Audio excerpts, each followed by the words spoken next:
Hello అండి, అందరికీ నమస్కారం అండి. అందరూ ఎలా ఉన్నారండి? బాగున్నారా? నేనండి ఈరోజు మా రాధాకృష్ణ యూట్యూబ్ ఛానల్లో చికెన్ కర్రీ చేసి చూపిస్తానండి మా ఫ్రెండ్స్ అందరికీ.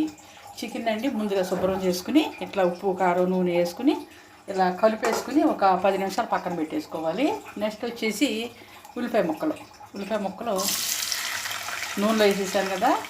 ముందుగా స్టవ్ వెలిగించాను, బాండీ పెట్టుకున్నాను, ఉల్లిపాయ ముక్కలు వేసాను. ఇందులో ఒక చిటికెడు పసుపు కూడా వేస్తాను. చిటికెడు పసుపు కూడా వేసాను కదా.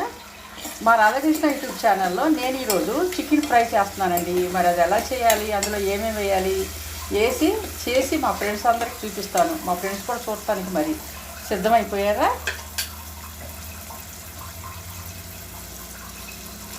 ఉల్లిపాయ ముక్కలు వేగినాయండి. ఇప్పుడు నేను కలిపి పక్కన పెట్టుకున్న చికెన్ వేసి బాగా తిప్పుకుంటాను అనమాట. ఇందులో ఉప్పు కారం మంచినీళ్ళు ఈ 3 వేసి కలిపేసుకుని ఒక 10 నిమిషాలు పక్కన పెట్టుకున్నాను. వాషింగ్ మిషన్ అయిపోయింది, బట్టలు వేయాలి. అయితే ఈ చక్కగా మ్యాష్ చేసుకుంటాను అనమాట. చికెన్లో నీరంతా ఎగిరిపోయింది కదండి. ఇప్పుడు నేను మసాలా వేసేస్తాను. అందులో మసాలా వేసి బాగా తిప్పుకోవాలన్నమాట. ఈ మసాలా ఏంటంటే అల్లం, ఎల్లుల్లిపాయ, జీడిపప్పు, గసగసాలు ఇవన్నీ వేసి మసాలా చేశాను. దీన్ని బాగా ఇది పట్టించేస్తాను అన్నమాట. తిప్పుకుంటాను. ఇది బాగా తిప్పుకుని కొద్దిగా కలిసిన తర్వాత కొంచెం వాటర్ పోస్తాను. మా రాధాకృష్ణ యూట్యూబ్ ఛానల్లో నేను వచ్చేసి ఈరోజు చికెన్ ఫ్రై చేస్తున్నాను. మరి మీరు కూడా చూసి నేర్చుకోండి.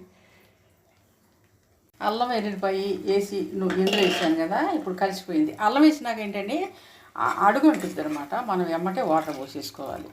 ఎక్కువ మోతాదులో అవసరం లేదండి, ఎందుకంటే కూర ఆల్రెడీ మనకి మగ్గిపోయింది కదా, అందుకని. చూసారా, ఇది సరిపోతుంది. ఇది ఉడికిన తర్వాత కొత్తిమీర జల్లుకుని దింపేసే ముందు పొడి మసాలా కూడా జల్లుకుని మీకు నేను చూపిస్తాను మా రాధాకృష్ణ యూట్యూబ్ ఛానల్లో.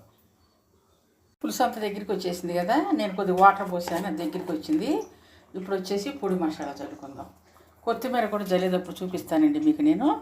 కూర అంతా కూడా దగ్గరికి వచ్చేసిందండి. నేను ఉప్పు చూసుకున్నాను, సరిపోయింది. కొత్తిమీర జల్లుకుని దింపేసుకోవటమే.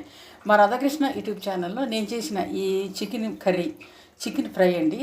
మీకు నచ్చినట్లయితే మా రాధాకృష్ణ యూట్యూబ్ ఛానల్ని లైక్ చేయండి, షేర్ చేయండి, సబ్స్క్రైబ్ చేసుకోండి. మా రాధాకృష్ణ యూట్యూబ్ ఛానల్. రేపు మళ్ళీ ఇంకొక వీడియోతో మీ అందరి ముందుకి వస్తాను. ఈ రోజుకి ఈ వీడియో ఆపేస్తానండి. బాయ్ అండి.